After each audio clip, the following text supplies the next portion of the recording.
page. Chapter 11. Lucy Westenra's Diary. 12 September. How good they all are to me. I quite love that dear Dr. Van Helsing. I wonder why he was so anxious about these flowers. He positively frightened me. He was so fierce. And yet he must have been right, for I feel comfort from them already. Somehow I do not dread being alone tonight, and I can go to sleep without fear. I shall not mind any flapping outside the window. Oh, the terrible struggle that I have had against sleep so often of late. The pain of the sleeplessness, or the pain of the fear of sleep, with such unknown horrors as it has for me. How blessed are some people whose lives have no fears, no dreads, to whom sleep is a blessing that comes nightly and brings nothing but sweet dreams. Well, here I am tonight, hoping for sleep, and lying like Ophelia in the play with virgin crants and maiden struments. I never liked garlic before, but tonight it is delightful. There is peace in its smell. I feel sleep coming already. Good night, everybody. Dr. Seward's Diary. 13 September. Called at the Berkeley and found Van Helsing, as usual, up to time. The carriage ordered from the hotel was waiting. The professor took his bag, which he always brings with him now. Let's all be put down exactly. Van Helsing and I arrived at Hillingham at 8 o'clock. It was a lovely morning. The bright sunshine and the fresh feeling of early autumn seemed like a completion of nature's annual work. The leaves were turning to all kinds of beautiful colours, but had not yet begun to drop from the trees. When we entered, we met Mrs. Westenra coming out of the morning-room. She is always an early riser. She greeted us warmly and said, "You will be glad to know that Lucy is better. The dear child is still asleep. I looked into her room and saw her, but did not go in, lest I should disturb her." The professor smiled and looked quite jubilant. He rubbed his hands together and said, "Aha! I thought I had diagnosed the case. My treatment is working." To which she answered, "You must not take all the credit to yourself, doctor. Lucy's state this morning is due in part to me." "How do you mean, ma'am?" asked the professor. "Well, I was anxious about the dear child in the night, and went into her room. She was sleeping soundly, so soundly that even my coming did not wake her. But the room was awfully stuffy. There were a lot of those horrible strong-smelling flowers about everywhere, and she had actually a bunch of them around her neck. I feared that the heavy odour would be too much for the dear child in her weak state, so I took them all away and opened a bit of the window to let in a little fresh air. You would be pleased with her, I am sure." She moved off into her boudoir, where she usually breakfasted early. As she had spoken, I watched the professor's face and saw it turn ashen grey. He had been able to restrain his self-command whilst the poor lady was present, for he knew her state and how mischievous a shock would be. He actually smiled on her as he held the door open for her to pass into her room, but the instant she had disappeared he pulled me suddenly and forcibly into the dining-room and closed the door. Then, for the first time in my life, I saw Van Helsing break down. He raised his hands over his head in some sort of mute despair, and then beat his palms together in a helpless way. Finally he sat down on a chair, and putting his hands before his face began to sob with loud, dry sobs that seemed to come from the very racking of his heart. Then he raised his arms again, as though appealing to the whole universe. "God, God, God," he said, "what have we done? What has this poor thing done, that we are so sore beset?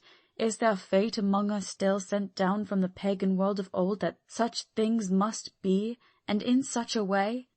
This poor mother, all unknowing and all for the best as she think, does such thing as lose her daughter body and soul. We must not tell her. We must not even warn her. Then she die. Then both die. Oh, how we are beset! How are all the powers of the devils against us?" Suddenly he jumped to his feet. "Come," he said, "come, we must see and act, devils or no devils, or all the devils at once. It matters not, we fight him all the same." We went to the hall door for his bag, and together we went up to Lucy's room. Once again I drew up the blind, while Van Helsing went towards the bed. This time he did not start as he looked on the poor face with the same awful waxen pallor as before. He wore a look of stern sadness and infinite pity. "As I expected," he murmured, with that hissing inspiration of his which meant so much. Without a word he went and locked the door, and then began to set out on a little table the instruments for yet another operation of transfusion of blood. I had long ago recognized the necessity and begun to take off my coat, but he stopped me with a warning hand. "No," he said, "today you must operate. I shall provide. You are weakened already." As he spoke he took off his coat and rolled up his shirt-sleeve. Again the operation, again the narcotic, again some return of colour to the ashy cheeks, and the regular breathing of healthy sleep. This time I watched whilst Van Helsing recruited himself and rested. Presently he took an opportunity of telling Mrs. Westenra that she must not remove anything from Lucy's room without consulting him, that the flowers were of medicinal value, and that the breathing of their odour was a part of the system of cure. Then he took over the care of the case himself, saying that he would watch this night and the next, and would send me word when to come. After another hour, Lucy waked from her sleep, fresh and bright, and seemingly not much the worse for her terrible ordeal. What does it all mean? I am beginning to wonder if my long habit of life amongst the insane is beginning to tell upon my own brain. Lucy Westenra's Diary. 17 September. 4 days and nights of peace. I am getting so strong again that I hardly know myself. It is as if I passed through some long nightmare and had just awakened to see the beautiful sunshine and feel the fresh air of the morning around me. I have a dim half-remembrance of long, anxious times of waiting and fearing, darkness in which there was not even the pain of hope to make present distress more poignant, and then long spells of oblivion, and the rising back to life as a diver coming up through the great press of water. Since, however, Dr. Van Helsing has been with me, all this bad dreaming seems to have passed away. The noises that used to frighten me out of my wits, the flapping against the windows, the distant voices which seemed so close to me, the harsh sounds that came from I know not where, and commanded me to do I know not what, have all ceased. I go to bed now without any fear of sleep. I do not even try to keep awake. I have grown quite fond of the garlic, and a boxful arrives for me every day from Haarlem. Tonight Dr. Van Helsing is going away, as he has to be for a day in Amsterdam, but I need not be watched. I am well enough to be left alone. Thank God for mother's sake and dear Arthur's, for all our friends who have been so kind. I shall not even feel the change, for last night Dr. Van Helsing slept in his chair a lot of the time. I found him asleep twice when I awoke, but I did not fear to go to sleep again, although the boughs or bats or something napped almost angrily against the window-panes. The Pall Mall Gazette, 18 September. The Escaped Wolf. Perilous adventure of our interviewer. Interview with the keeper in the Zoological Gardens. After many inquiries and almost as many refusals, and perpetually using the words Pall Mall Gazette as a sort of talisman, I managed to find the keeper of the section of the Zoological Gardens in which the wolf department is included. Thomas Bilder lives in one of the cottages in the enclosure behind the elephant house, and was just sitting down to his tea when I found him. Thomas and his wife are hospital folk, elderly, without children, and if the specimen I enjoyed of their hospitality be of the average kind, their lives must be pretty comfortable. The keeper would not enter on what he called business until the supper was over, and we were all satisfied. Then, when the table was cleared, and he had lit his pipe, he said, "Now, sir, you can go on and ask me what you want. You'll excuse me refusing to talk of professional subjects afore the meals. I gives the wolves and the jackals and the hyenas in our section their tea before I begins to ask them questions." "How do you mean, ask them questions?" I queried, wishful to get him into a talkative humour. "Hitting him over the head with a pole is one way, scratching of their ears is another, when the gents is as flush as want a bit of show-off to their gals. I don't much so mind the first, the hitting over the pole afore I chucks in their dinner, but I waits till they've had their sherry and coffee, so to speak, afore I tries the ear-scratching, mind you," he added philosophically. There's a deal of the same nature in us as in them dear animals. Here's you comin' and arsking me a questions about my business, and I that grumpy like that only for your bloomin' 1/2 quid. I'd a seen you blowed first afore I answer. Not even when you asked me sarcastic like if I'd like you to arsk the superintendent if you might arsk me questions. Without offence, did I tell you to go to well? You did. And when you'd said you'd report me for using of obscene language that was hitting me over the head, but the 1/2 quid made that all right. I weren't a-going to fight, so I waited for the food and did with my owl as the wolves and lions and tigers does. But, lor love your heart, now that the old 'ooman has stuck a chunk of her tea-cake in me and rinsed me out with her bloomin' old teapot, and I've lit up, you may scratch my ears for all you're worth, and you won't get even a growl out of me. Drive along with your questions. I know what you're comin' at, that dear escaped wolf. Exactly. I want you to give me your view of it. Just tell me how it happened, and when I know the facts, I'll get you to say what you consider was the cause of it, and how you think the whole affair will end. All right, governor. This here is about the old story. That here wolf what we called Berserker was one of the 3 grey ones that came from Norway to Jamrach's, which we bought off him 4 years ago. He was a nice, well-behaved wolf, that never gave no trouble to talk of. I'm more surprised at him wanting to get out, nor any other animal in the place. But there, you can't trust wolves no more, nor women. Don't you mind him, sir?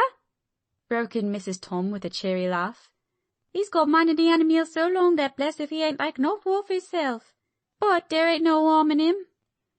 Well, sir, it was about 2 hours after feeding yesterday when I first heard my disturbance.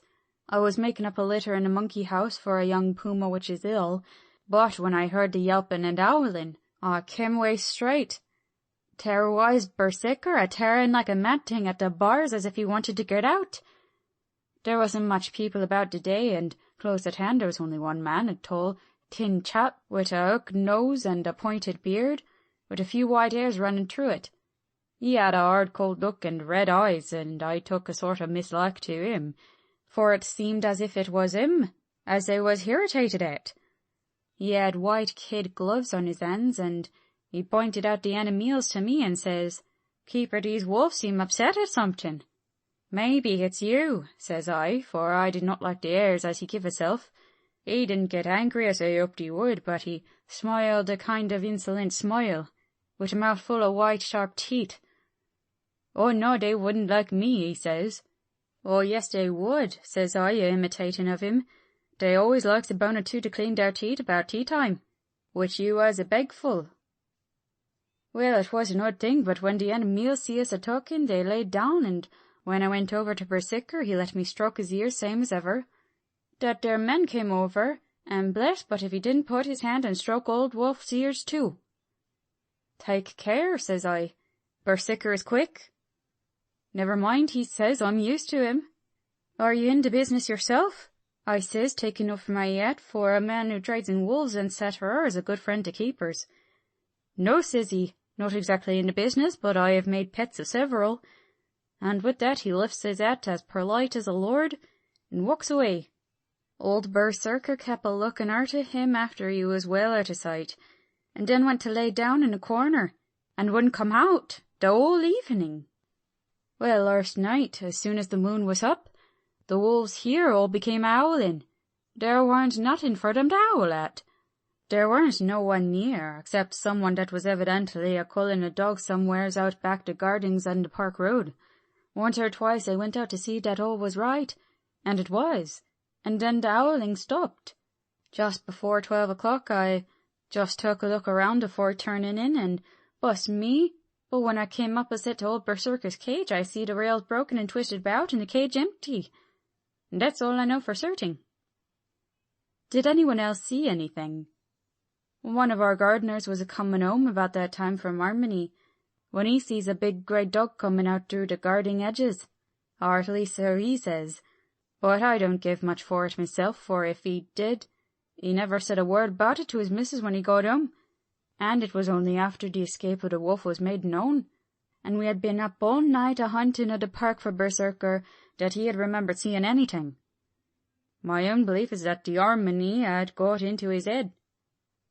"Now, Mr. Builder, can you account in any way for the escape of the wolf?" "Well, sir," he said, with a suspicious sort of modesty, "I think I can, but I don't know as how you'd be satisfied with the theory." "Certainly I shall. If a man like you, who knows the animals from experience, can't hazard a good guess at any rate, who is even to try?" "Well then, sir, I accounts for it this way. It seems to me that here wolf escaped simply because he wanted to get out." From the hearty way that both Thomas and his wife laughed at the joke, I could see that it had done service before, and that the whole explanation was simply an elaborate sell. I couldn't cope in the badinage with the worthy Thomas, but I thought I knew a surer way to his heart, so I said, "Now, Mr. Builder, we'll consider that first half-sovereign worked off, and this brother of his is waiting to be claimed when you've told me what you think will happen." "Right you are, sir," he said briskly. "You'll excuse me, I know, for a chaffing of ye, but the old woman here winked at me, which was as much as telling me to go on." "Then I never," said the old lady. "My opinion is this, that here wolf is a-riding of somewheres. The gardener, what didn't remember, said he was a-galloping northward faster than a horse could go, but I don't believe him, for you see, sir, wolves don't gallop no more nor dog does, they not being built that way. Wolves is fine things in a story-book, and I say, when they gets in packs and does be chivying something that's more afeard than they is, they can make a devil of a noise and chop it up, whatever it is. But Lord bless you, in real life a wolf is only a low creature, not half so clever or bold as a good dog, and not half a quarter so much fighting him. This one ain't been used to fighting or even providing for herself. More like he's somewhere in the park a-hiding and a-shivering of, if he thinks at all, wondering where he is to get his breakfast from, or maybe he's got down some area and is in a coal cellar. My eye, won't some cook get a rum start when he sees his green eyes a-shining out of the dark? If he can't get food, he's bound to look for it, and mayhappy he may chance to light on a butcher's shop in time. If he doesn't, then some nursemaid goes a-walking off with the soldier, leaving the infant in the perambulator. Well, then I shouldn't be surprised if the census is one babby the less. That's all." I was handing him the half-sovereign when something came bobbing against the window. Mr. Builder's face doubled in its natural length with surprise. "God bless me," he said, "if there ain't old Berserker come back by hisself." He went to the door and opened it, a most unnecessary proceeding, it seemed to me. I have always thought that a wild animal never looks so well as when some obstacle of pronounced durability is between us. A personal experience has intensified rather than diminished that idea. After all, however, there is nothing like custom, for neither Builder nor his wife thought any more of the wolf than I should of a dog. The animal itself was as peaceful and well-behaved as that father of all picture-wolves, Red Riding Hood's quondam friend, whilst moving her confidence in masquerade. The whole scene was an unutterable mixture of comedy and pathos. The wicked wolf, that for half a day had paralyzed London and set all the children in the town shivering in their shoes, was there in a sort of penitent mood, and was received and petted like a sort of vulpine prodigal son. Old Builder examined him all over with the most tender solicitude, and when he had finished with his penitent, said, "There, I knew the poor old chap would get into some kind of trouble. Didn't I say it all along? Here's his head all cut and full of broken glass. He's been a-getting over some bloomin' wall or other. It's a shame that people are allowed to top their walls with broken bottles. This here's what comes of it. Come along, Berserker." He took the wolf and locked him up in a cage with a piece of meat that satisfied, in quantity at any rate, the elementary conditions of the fattened calf, and went off to report. I came off too, to report the only exclusive information that is given today regarding the strange escapade at the zoo. Dr. Seward's Diary, 17 September. I was engaged after dinner in my study posting up my books which, through press of other work and many visits to Lucy, had fallen sadly into arrear. Suddenly the door was burst open, and in rushed my patient, with his face distorted with passion. I was thunderstruck, for such a thing as a patient getting out of his own accord into the superintendent's study is almost unknown. Without an instant's pause, he made straight at me. He had a dinner knife in his hand, and as I saw he was dangerous, I tried to keep the table between us. He was too quick and too strong for me, however, for before I could get my balance he had struck at me and cut my left wrist rather severely. Before he could strike again, however, I got in my right, and he was sprawling on his back on the floor. My wrist bled freely, and quite a little pool trickled onto the carpet. I saw that my friend was not intent on further effort, and occupied myself binding up my wrist, keeping a wary eye on the prostrate figure all the time. When the attendants rushed in, and we turned our attention to him, his employment positively sickened me. He was lying on his belly on the floor, licking up, like a dog, the blood which had fallen from my wounded wrist. He was easily secured, and, to my surprise, went with the attendants quite placidly, simply repeating over and over again, "The blood is life, the blood is life." I cannot afford to lose blood at present. I have lost too much of late for my physical good, and the prolonged strain of Lucy's illness and its horrible phases is telling on me. I am overexcited and weary, and I need rest. Happily Van Helsing has not summoned me, so I need not forego my sleep. Tonight I could not well do without it. Telegram. Van Helsing, Antwerp, to Seward, Carfax. Sent to Carfax, Sussex, as no county given, delivered late by 22 hours. 17 September. Do not fail to be at Hillingham tonight. If not watching all the time, frequently visit and see that flowers are as placed. Very important. Do not fail. Shall be with you as soon as possible after arrival. Dr. Seward's Diary. 18 September. Just off for train to London. The arrival of Van Helsing's telegram filled me with dismay. A whole night lost, and I know by bitter experience what may happen in the night. Of course it is possible that all may be well, but what may have happened? Surely there is some horrible doom hanging over us that every possible accident should thwart us in all we try to do. I shall take this cylinder with me, and then I can complete my entry on Lucy's phonograph. Memorandum, left by Lucy Westenra. 17 September, night. I write this and leave it to be seen, so that no one may by any chance get into trouble through me. This is an exact record of what took place tonight. I feel I am dying of weakness, and have barely strength to write, but it must be done if I die in the doing. I went to bed as usual, taking care that the flowers were placed as Dr. Van Helsing directed, and soon fell asleep.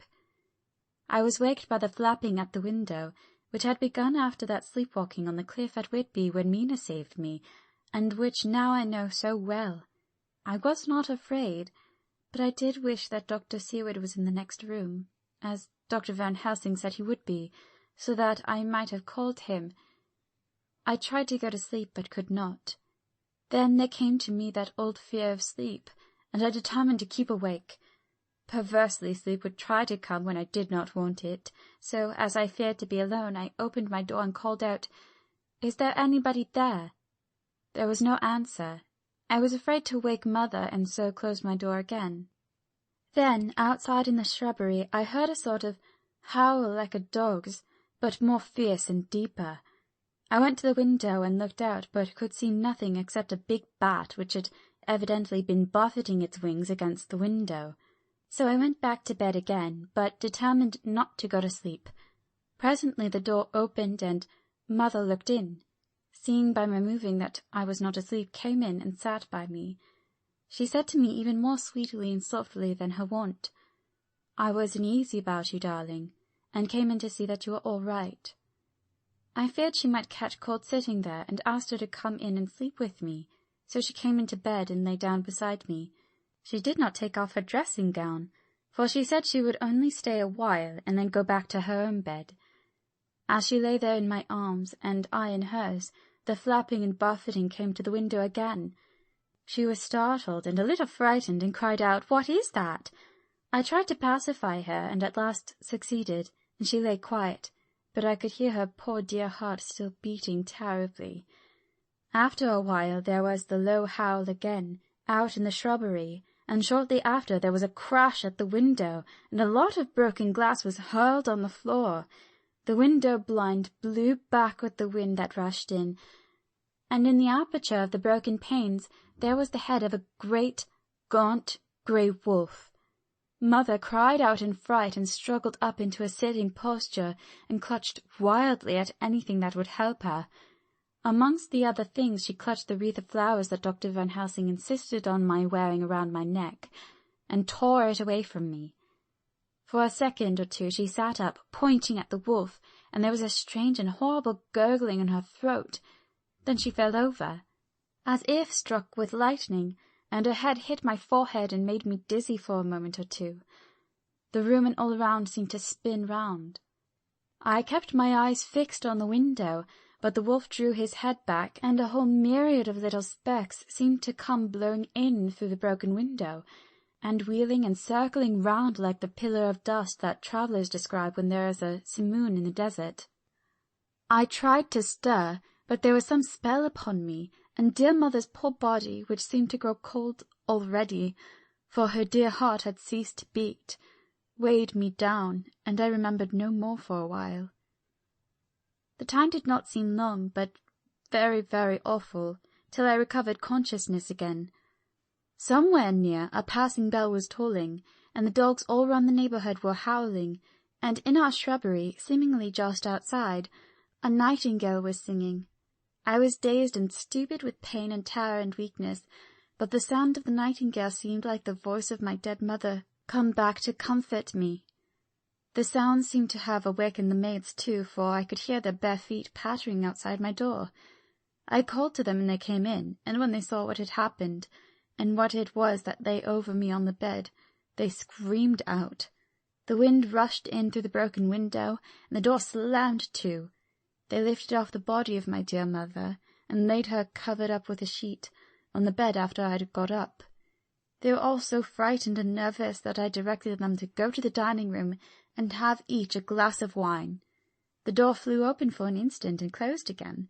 The maids shrieked, and then went in a body to the dining-room, and when I laid what flowers I had on my dear mother's breast, when they were there, I remembered what Dr. Van Helsing had told me, but I didn't like to remove them. And, besides, I would have some of the servants to sit up with me now. I was surprised that the maids did not come back. I called them, but got no answer, so I went to the dining-room to look for them. My heart sank when I saw what had happened. They all four lay helpless on the floor, breathing heavily. The decanter of sherry was on the table half full, but there was a queer acrid smell about. I was suspicious and examined the decanter. It smelt of laudanum, and looking on the sideboard I found that bottle which mother's doctor uses for her was empty. What am I to do? What am I to do? I am back in the room with mother. I cannot leave her, and I am alone save for the sleeping servants, whom someone has drugged. Alone with the dead. I dare not go out, for I can hear the low howl of the wolf through the broken window. The air seems full of specks floating and circling in the draught from the window, and the lights burn blue and dim. What am I to do? God shield me from the harm this night. I shall hide this paper in my breast, where they shall find it when they come to lay me out. My dear mother gone, it is time that I go too. Good-bye, dear Arthur, if I should not survive this night. God keep you, dear, and God help me. End of chapter 11. Recording by Corinne LePage.